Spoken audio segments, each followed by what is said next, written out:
Hello and welcome to another Final Fantasy XIV Dungeon Boss Guide. My name is Brian and I'm with Work to Game Videos. In this video we'll be focusing on the Great Gubal Library Hard Mode dungeon, which was introduced in patch 3.4. We're only really going to be focusing on three different bosses in this video, or the three different bosses in this video, their main mechanics, so think of this as a highlight video with just the important information. If you like this format, be sure to hit that like button, subscribe to the channel, and so you don't miss any other videos, podcasts, or guides. So here we go, let's go ahead and get focused in on boss number 1, the Demon of the Tome. To start, the demon breaks free from the book which he's been trapped in. For this fight, tanking him in the center or really off-center would be my preference.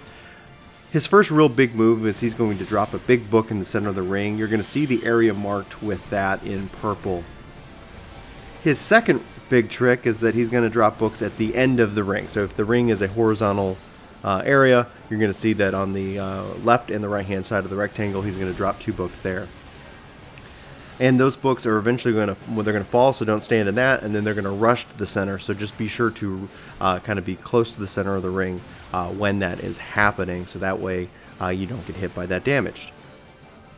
After that, he's going to actually drop more books on the side of the walls, and they too are actually going to rush, but they're going to rush in the center, kind of like try to trap you into it. So just kind of dodge the books. You can actually do that by running back and forth between 2 different books rather than running continual throughout the center. So just it's a timing thing, so just keep an eye out for that and you should be just fine.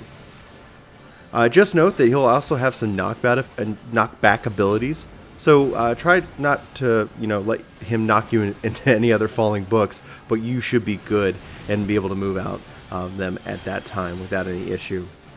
So with that, just DPS the boss, heal anyone who needs it, and until really the boss goes down for the count. So that's number 1.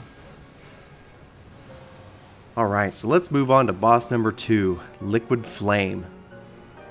If you fought the Living Liquid before, which is in Alexander, this is going to be very familiar, at least as far as his forms.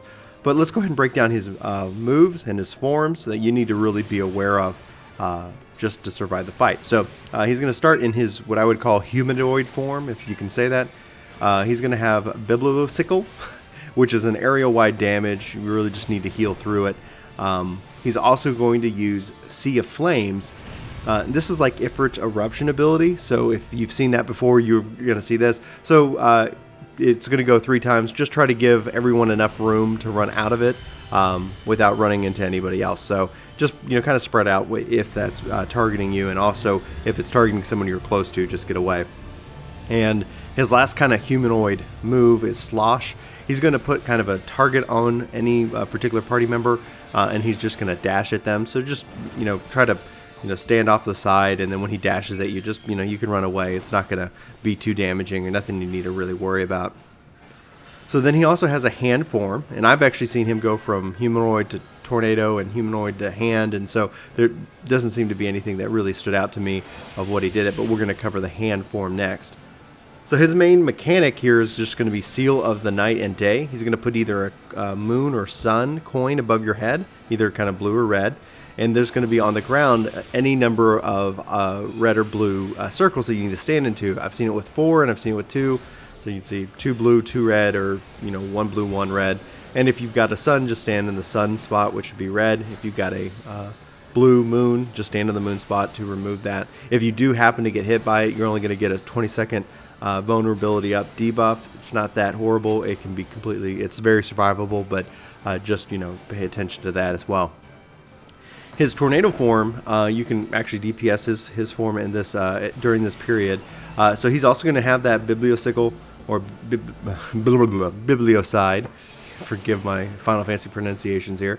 Which is just area-wide damage. So heal through it. But this was what this is going to do. Is going to put a ring of fire around the outside of the ring, as well as kind of one in the center. So just don't stand in that. Otherwise, you'll take burning damage for that period. His main mechanic for this is called Ferrofluid. He's going to put a plus sign or a minus sign over your head. Plus and minus seem to cancel each other out. So just kind of group up in pairs for that. And then he's either going to pull you or push you, towards him or away from him. So just during that, just kind of pay attention to it and if you do get pushed into the flames or pulled into the tornado, you will be fine. You'll get burns, but that can be healed through. Just try to kind of pay attention to that period and adjust as needed. But pretty much just, like any other boss, DPS him down, heal through any excessive hits, and get that loot. So that's pretty much it for boss number 2. So now on to boss number 3, Strix. If that's how it's pronounced, we'll say it is. The owl boss bird. Alright, so this bird boss is, actually has quite a few tricks up their sleeves. He's going to put down a lot of different types of kind of circles in the ground with his ability called Checkout.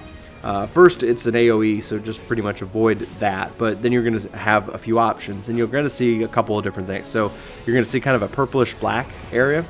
You're going to see kind of a greenish turquoise blue area, and kind of a blue vortex that looks kind of very lifty. So the blue vortex is like if you've done Crystal Tower, you would, the Circus Tower, you would stand in that to kind of get elevated, etc. So it gives you a float, so to say.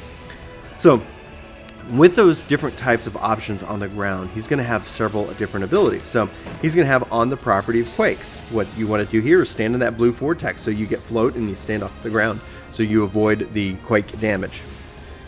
He's going to have on the properties of darkness. You just need to really kind of heal through this. There's no place special that you really need to stand to avoid this move, but just wanted to mention it. On the properties of tornadoes, that's actually where you want to stand in that purple-black area. You're going to get leaden put on you, and with leaden put on you, you're going to end up going in and, he'll do properties of tornadoes. It will, if you don't have it, it's going to lift you in the air, do a lot of damage to you. And so it's really inconvenient that way. So just stand in the purple and you'll survive and you won't take any damage for tornadoes. And then he's going to have on the properties of imps. And so this is where you need to kind of run to that blue-green-ish turquoise kind of flame. Now you got two options. You can actually run into it first, or you can, when you get turned into an imp, you can run into it to be, for it to be unimped, etc. But if you run into it and he casts the imp spell, he'll actually, take that imp spell off of you. So you have kind of two options. You can be preemptive about it, or you can actually just once he turns you into an imp, run in and get that taken off. But the important part of that, though, is that he's got on the properties of Thunder 3. If you are an imp, you're going to take a lot of damage. He's going to knock you down. It's really going to be tough.